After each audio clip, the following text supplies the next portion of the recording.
Hi guys, this is Omer from MMOHut.com, and I'm doing another quick weekly recap of MMO news and announcements for the week ending November 21st. Now, as you can see from the video playing in the background, the first piece of news that we're going to take a look at is that Legend of Martial Arts previews its transformation system, and that it'll be starting its closed beta testing on November 24th.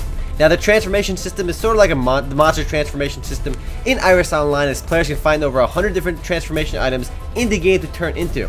Now, some transformations are just for fun, while others provide useful skills and stats. But more importantly, the game is going to close beta on November 24th. Now, I usually like to start with the more important piece of news, but this week we didn't have any major announcements, so I want to talk about this. Plus, the trailer in the background is pretty cool.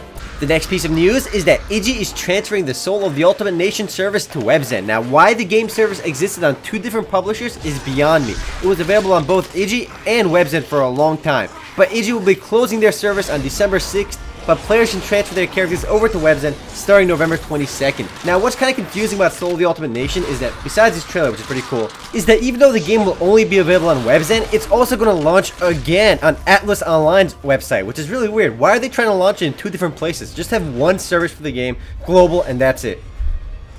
The next piece of news, which came on November 15th, is that Archlord introduces the new Dragon Scion race. Now, the Dragon Scion race will have access to 4 new classes: Scion, Slayer, Summoner, or Orbiter. Orbiter is a funny name for a class, but it's cool that they added a Summoner class to the game.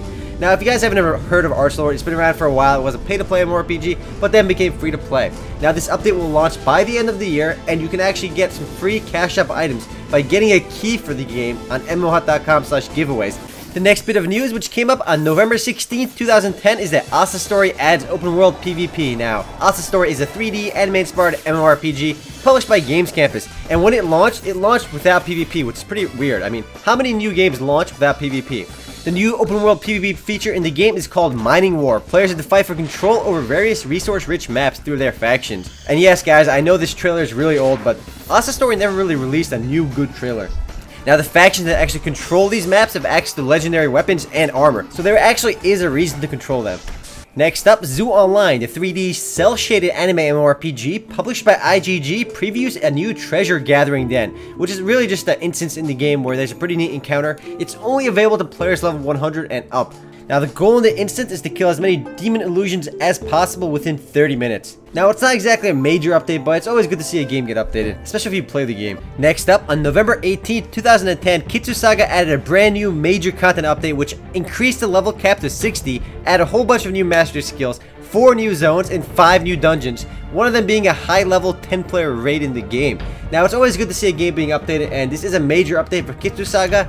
And yes, I know this is an old video for the game. It's actually one of their official launch trailers. In addition, a special event called Day of the Turkeys is taking place, where players get to fight demonic turkeys. Yeah, demonic turkeys. Wrap your mind around that one. The next bit of news, which came up on November 19th, 2010, is that SG Interactive, previously known as Entrive, announced a new MMO FPS called Project Blackout. Now, the game is actually called Point Blank, and it's published in Korea by NCSoft. But what Entrive is doing is bringing it to North America. Now, the game is scheduled to begin its open beta on December 15th. And yes, I know the video has pretty low quality, but I don't know why they couldn't release a nice HD quality for the game, like a nice trailer for it, but they didn't. I don't know. But the game promised to have some realistic gameplay as well as some destructible terrain, which is actually pretty cool for an MMO FPS game.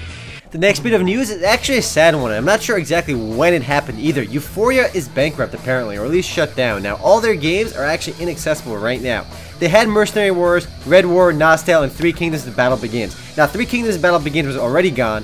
The video you're seeing is Nostale. Nostale is actually still around. It's published by Gameforge now, which we link to on MMOHut.com. Red War, it's gone, it's dead. Mercenary Wars, it's also dead. Now, Euphoria has made no announcements on their website, and a lot of people on their forums are complaining, and rightfully so, because all their games got shut down. A lot of people spent a lot of money, spent a lot of time, and they just lost their characters. But you can still play Nostale on another service through Gameforge, but for all the other games, I think you're out of luck. Honestly though, I'm not surprised that Euphoria did shut down, because they had some horrible service and their games just weren't updated that much. They were probably one of the worst MMO publishers out there.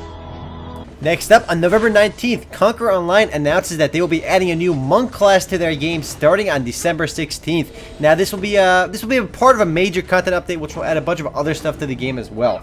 Now, the video quality is pretty horrible, but I don't know why they couldn't release an HD video for it, but they didn't. But Conquer Online is a pretty popular game, whether you like it or not, so I wanted to talk about this just a little bit. The next bit of news is the Lord of the...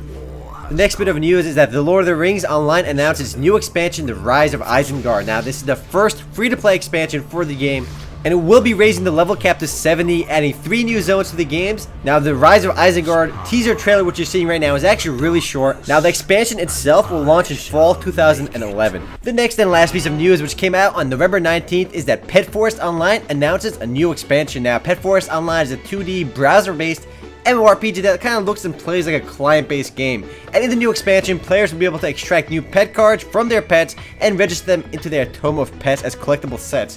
Now, it's not really a major update, but it's a small update to the game. Well guys, that's it for news, but as for upcoming games, we have Iris Online launching into open beta on November 24th. Now, in the open beta, players can expect a level cap of 55 and numerous new maps as well as new weapons and dungeons. Once the open beta begins, players will not have to worry about a character wipe on full release either, which is always good.